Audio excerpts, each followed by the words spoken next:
Usapang numbers naman tayo. Ano nga ba ang pinagkaiba at pinagkapareho ng whole numbers at natural numbers? Unahin muna natin ang pinagkapareho ng dalawa. Ang whole numbers at natural numbers ay lahat po yan positive numbers na buo.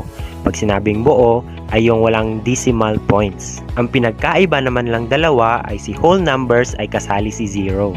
Samantala sa natural numbers ay hindi kasali si 0. Kaya ang simula ng counting sa whole numbers ay from 0, 1, 2, 3, 4, 5, and so on. Si natural numbers ay tinatawag din siyang counting numbers. Ang counting numbers ay nagsisimula po yan sa 1, 2, 3, 4, and so on. Kaya ang sagot sa tanong na yan ay yes, that is whole numbers. Follow me for more mathematics. Do you have questions about mathematics? Comment down below.